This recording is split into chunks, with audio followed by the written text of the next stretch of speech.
Hello दोस्तों, स्वागत है आप लोगों का मेरे YouTube channel Shri art gallery में। दोस्तों, आज का जो हमारा टॉपिक होगा वो कला सृजन के मूलभूत तत्व और तकनीकी शब्दों के ऊपर जो हमारी श्रृंखला चल रही है उसका ये तीसरा लेक्चर होगा। इसके पहले के लेक्चर में हम लोगों ने दो मूलभूत तथ्यों को कवर कर चुके हैं 2 लेक्चर में, और उसी के क्रम में आज हम लोग तीसरे लेक्चर पर बात करेंगे। आज का जो हमारा टॉपिक होगा वो एग्ज़ाम में इससे तमाम क्वेश्चन पुशअप किए जाते हैं, और जो हमारा आज का जो इम्पोर्टेंट टॉपिक होगा वो म्यूरल पेंटिंग अर्थात फ्रेस्को पेंटिंग, या इसी को हम लोग भित्ति चित्रण आदि नामों से भी जानते हैं।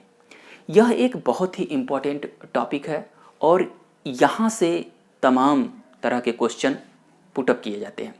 दोस्तों, ये जो श्रृंखला चल रही है एक बेसिक कॉन्सेप्ट पे चल रही है, और इसमें हम लोग शार्ट में कुछ नोट्स तैयार कर रहे हैं और इसकी डिटेलिंग हम लोग लास्ट में पढ़ेंगे, और यहाँ पर कुछ इम्पॉर्टेंट टेक्निकल शब्दों पर ही चर्चा कर रहे हैं। तो आज हमारा जो टॉपिक है उसको आप सभी लोग ध्यानपूर्वक कवर करिएगा, और किसी भी पॉइंट में दिक्कत हो तो आप लोग कमेंट बॉक्स में ज़रूर बताया कीजिए। तो चलिए देखते हैं आज के टॉपिक को। जैसा कि आप सभी लोगों को बताएं कि आज का जो हमारा टॉपिक है वो है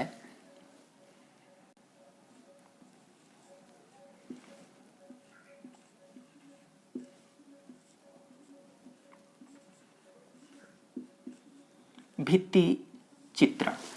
दोस्तों, इसी भित्ति चित्रण को हम लोग म्यूरल पेंटिंग के भी नाम से जानते हैं, और इसी को हम लोग ध्यानपूर्वक देखिएगा, इसी को हम लोग फ्रेस्को पेंटिंग के भी नाम से जानते हैं। इन सभी बातों को आप लोग ध्यान दीजिएगा, ये बहुत ही इम्पोर्टेंट पॉइंट है और आप सभी लोग हर एक पॉइंट पर कवर करिएगा।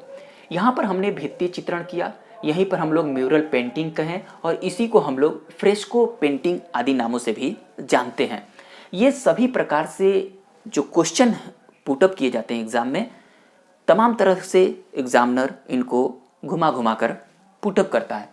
तो सर्वप्रथम फ्रेस्को पूछे या म्यूरल पूछे या भित्ति चित्रण पूछे, इन तीनों शब्दों का जो अर्थ है वो एक ही है, अर्थात भित्ति चित्रण कहे, म्यूरल कहे या फ्रेस्को पेंटिंग कहे, वो एक है। इसका क्या अर्थ होता है, भित्ति चित्रण कहते किसे हैं? दोस्तों, इसकी हम लोग डिटेलिंग बाद में देखते हैं। इसकी 2 टेक्निक होती है, परंतु हम लोग यहाँ पर अभी बात करेंगे भित्ति चित्रण या म्यूरल पेंटिंग या फ्रेस्को पेंटिंग कहते किसे हैं। जिस प्रकार से आप लोग दीवालों पर जो सजावटी चित्र होते हैं या जो अलंकरण देखे जाते हैं उसी को हम लोग म्यूरल पेंटिंग कहते हैं, या उसी को हम लोग भित्ति चित्र कहते हैं, या उसी को हम लोग फ्रेस्को पेंटिंग के भी नाम से जानते हैं। अक्सर आप लोग बड़े बड़े दीवालों पर एक सुंदर सुंदर चित्रों को आप लोग देखते होंगे, कलाकृतियों को देखते होंगे, आर्टिस्टों के द्वारा वो निर्मित किए जाते हैं। तो वैसी ही पेंटिंग को हम लोग भित्ति चित्रण कहते हैं, म्यूरल पेंटिंग कहते हैं। ध्यान दीजिएगा, यहाँ पर जो शब्द आया है फ्रेस्को पेंटिंग, तो फ्रेस्को पेंटिंग ये कहाँ से आया है? एग्जाम में क्वेश्चन पुटअप किया जाता है कि फ्रेस्को शब्द किस भाषा से लिया गया है। तो यहाँ पर हम लोग देख लेते हैं सर्वप्रथम फ्रेस्को के बारे में। फ्रेस्को जो शब्द है, यहाँ पर ध्यान दीजिएगा, ये जो शब्द लिया गया है ये इटली से लिया गया है। कहाँ से? इटली से। और इटली के किस शब्द से लिया गया है? तो इटली का ये जो फ्रेश शब्द है वहीं से इसको लिया गया है। फ्रेश शब्द से ही ये फ्रेस्को बना, और फ्रेश का तात्पर्य है ताजा, प्लास्टर। तो इसका जो अर्थ होता है वो होता है ताजा प्लास्टर।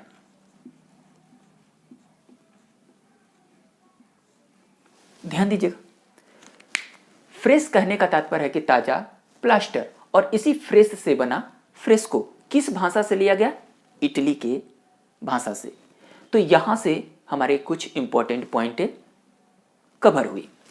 अब हम लोग इसके जो टेक्निक है, इसकी जो प्रविधि है, इसकी ऊपर चर्चा कर लेते हैं। दोस्तों, ये जो फ्रेस्को है या भित्ति चित्रण है या म्यूरल है, फ्रेस्को की ये दो टेक्निक बहुत ही इंपॉर्टेंट है। पहली जो टेक्निक होती है उसको हम लोग, ध्यान दीजिएगा, शुद्ध फ्रेस्को कहते हैं। ये फ्रेस्को की पहली टेक्निक है। और इसकी जो दूसरी टेक्निक होती है उसको हम लोग फ्रेस्को शेक्को आदि नामों से भी जानते हैं। ये फ्रेस्को की दो टेक्निक होती है, फ्रेस्को, शुद्ध फ्रेस्को और फ्रेस्को शेक्को। यहीं पर अगर हम लोग बात कर लें, शुद्ध फ्रेस्को को ही हम लोग ब्यूनो के भी नाम से जानते हैं। फ्रेस्को ब्यूनो के भी नाम से इसको जानते हैं। यहाँ पर ध्यान दीजिएगा, शुद्ध फ्रेस्को कहे तो आप लोग ध्यान दीजिएगा ये ब्यूनो को पुटअप कर रहा है, या फ्रेस्को सेक्को कहे तो ये इसकी दूसरी टेक्निक के ऊपर बात कर रहा है। दोस्तों, ये फ्रेस्को ब्यूनो और फ्रेस्को सेक्को होता क्या है? यहाँ पर पहले पॉइंट के ऊपर बात करें तो हमारा जो पहला पॉइंट है कि शुद्ध फ्रेस्को, या इसी को हम लोग बात करें तो इसको हम लोग कहते हैं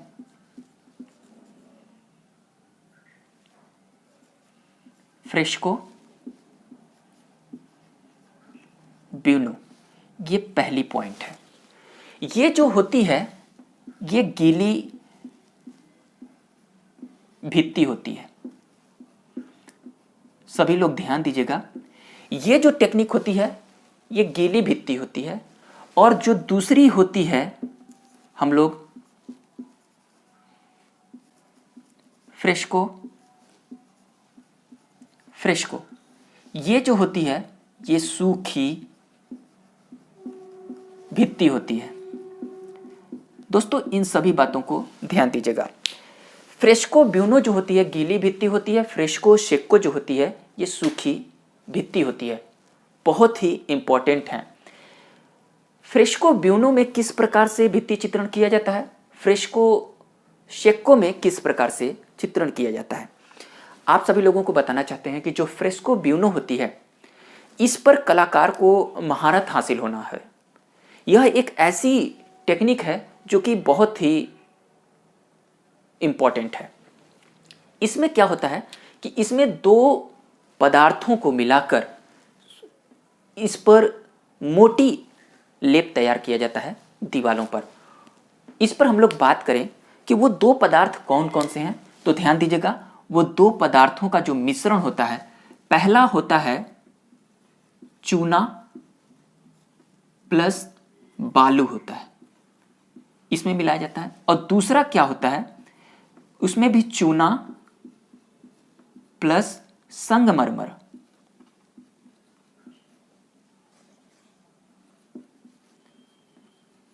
संगमरमर का चूर्ण होता है। इन दोनों का मिश्रण होता है। चाहे इसको मिलाकर या चाहे इसको मिलाकर गीली भित्ति तैयार की जाती है, अर्थात दीवारों पर प्लास्टर की जाती है। किससे?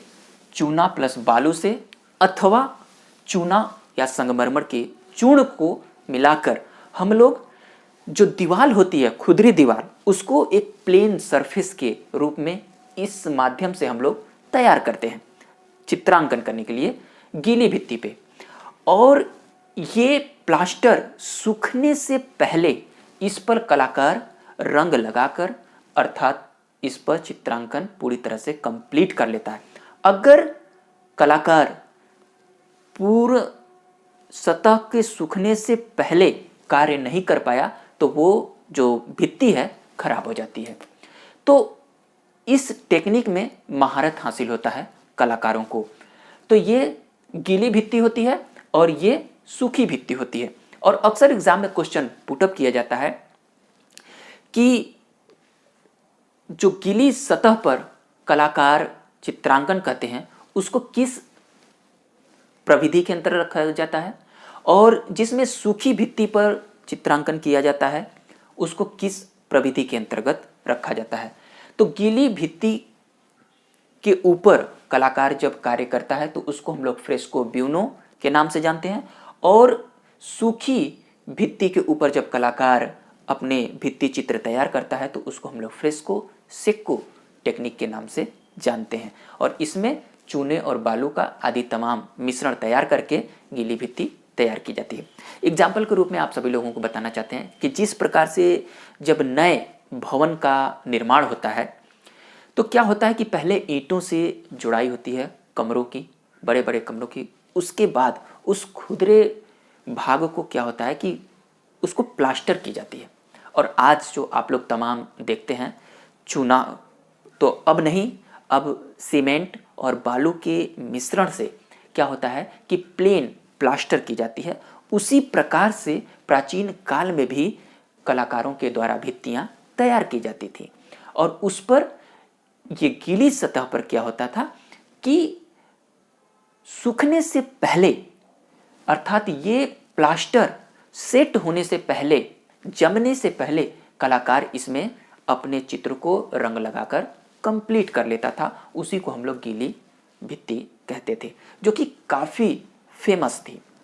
उसके बाद ये सूखी पद्धति, जो कि हमें अजंता के गुफाओं में इसका काफ़ी सुंदरता से अंकन देखने को मिलता है। तो इस प्रकार से हम लोगों ने भित्ति चित्रण के ऊपर छोटे छोटे टर्म ऑफ कंडीशन को समझने की कोशिश किया। वहीं पर अक्सर एग्ज़ाम में जो क्वेश्चन पुटअप किया जाता है दोस्तों कि ये जो गीली तकनीक की कितनी पद्धतियां हैं, तो आप सभी लोग ध्यान दीजिएगा, इसकी 2 पद्धतियां निर्मित की जाती हैं। तो ये यहाँ से तमाम क्वेश्चन पुटअप किए जाते हैं। इसको लेकर आप सभी लोग वाकिफ रहिए कि इसमें जो भारत में एक ऐसा क्षेत्र है जहाँ पर इसके जो कलाकार हैं काफ़ी महारत हासिल है। ये जो गीली भित्ति है इसमें भी 2 पद्धतियाँ जो कि काफ़ी फेमस हैं, जो कि इतालवी पद्धति और जयपुरी पद्धति आदि नामों से भी जानते हैं।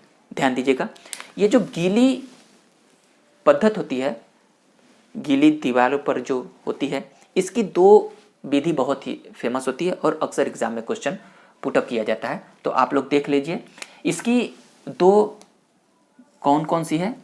पहली जो है उसको हम लोग इतालवी पद्धति कहते हैं और दूसरे को हम लोग जयपुरी पद्धति कहते हैं। और ये दोनों पद्धतियां फ्रेस्को ब्यूनो की पद्धति मानी के अंतर्गत ये आती है, जो कि बहुत ही फेमस है। पूछ लिया जाता है कि इतालवी पद्धति किसके अंतर्गत आती है, तो गीली भित्ति के अंतर्गत आती है, और जयपुरी पद्धति ये फ्रेस्को ब्यूनो के ही अंतर्गत आती है, जो कि बहुत ही इम्पॉर्टेंट ये दोनों पद्धतियां हैं। और इसका जो प्रमुख केंद्र हमें देखने को मिलता है भारत में, वो जयपुर, जो राजस्थान का प्रमुख जो जिला है, वहाँ पर इसका प्रमुख केंद्र माना जाता है। और जयपुर में ही इसको लेकर तमाम प्रविधियाँ भी निर्मित की गई थी। वहाँ से तमाम प्रविधियों के लिए यहाँ के कलाकार देश और विदेश में काफ़ी ख्यात हैं और इसका चित्रांकन करने के लिए काफ़ी दूर दूर तक भी जाते हैं। और वो जो राजस्थान की जो पद्धतियाँ काफ़ी फेमस थी, जैसे आला किला या अराइस पद्धति आदि तमाम नामों से भी हम लोग उसको जानते हैं। दोस्तों, इन तमाम बातों को हम लोगों ने कवर किया। और अक्सर एग्ज़ाम में जो क्वेश्चन पुटअप किया जाता है कि भारत में भित्ति चित्रण की कौन सी विधि प्रचलित रही, और अक्सर एग्ज़ाम में भी ये भी क्वेश्चन पुटअप किया जाता है कि भारत में भित्ति चित्रण में रंगों को बांधने के लिए किसका प्रयोग किया जाता है भारत के परिप्रेक्ष्य में। ये बहुत ही इम्पॉर्टेंट दोनों क्वेश्चन हैं और इस पर भी हम लोग डिस्कस कर लेते हैं। पहला क्वेश्चन है कि भारत में भित्ति चित्रण की कौन सी विधि प्रचलित रही और भारत में रंगों को बांधने के लिए किसमें, भित्ति चित्रण में किसका प्रयोग हमें देखने को मिलता है। इन दोनों बातों पर भी हम लोग डिस्कस कर लेते हैं। दोस्तों बहुत ही इंपॉर्टेंट ये दोनों क्वेश्चन हैं और यहाँ से तमाम तरह के क्वेश्चन भी पुटअप होते हैं। तो पहले हम इसको देख लेते हैं।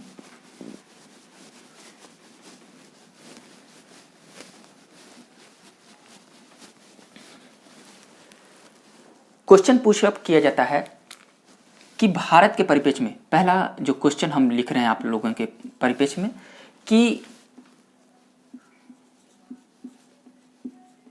भित्ति चित्रण कौन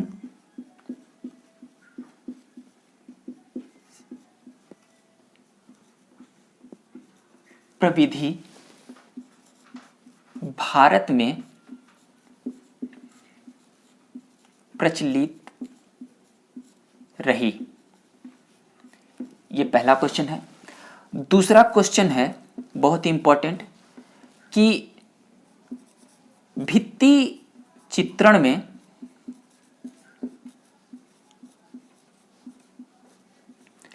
रंगों को बांधने में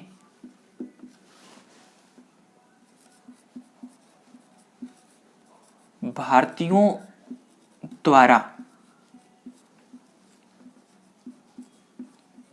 प्रयोग किया जाता है। बहुत ही इंपॉर्टेंट ये दोनों क्वेश्चन हैं, जरा ध्यान से देखिएगा, समझ में आएगा। भित्ति चित्रण की कौन सी प्रविधि भारत में प्रचलित रही, पहला क्वेश्चन है।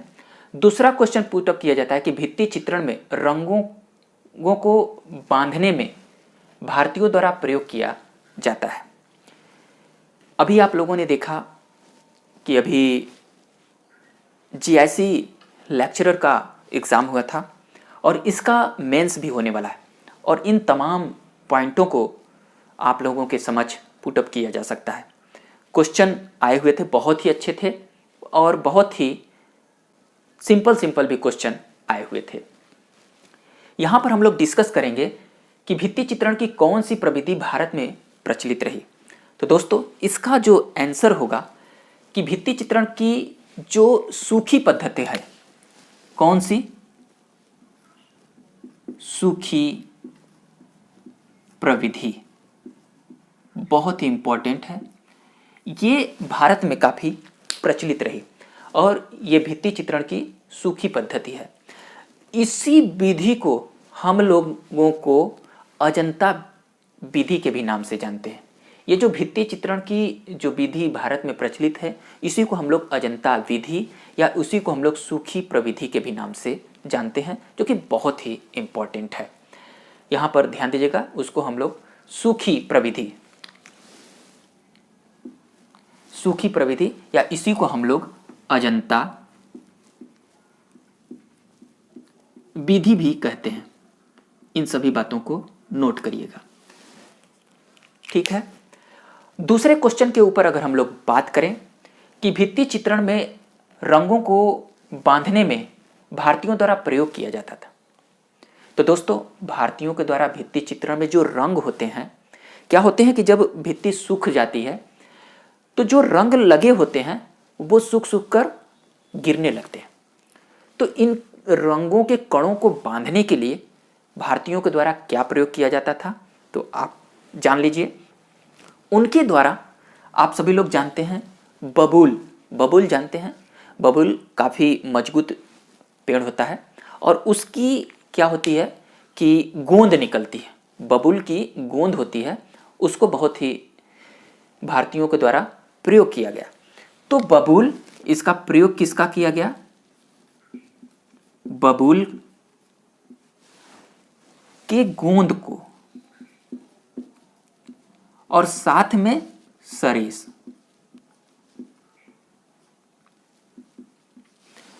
अगर सरेस नहीं मिले तो इसको क्या करते थे, प्लस जो इमली का गूदा होता है,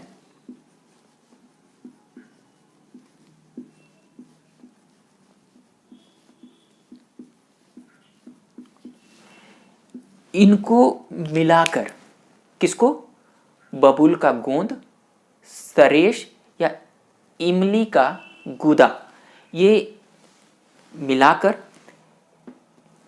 इन रंगों को बांधने में इनका प्रयोग भारतीयों के द्वारा किया जाता था। बहुत इंपॉर्टेंट है, इसको नोट करिएगा।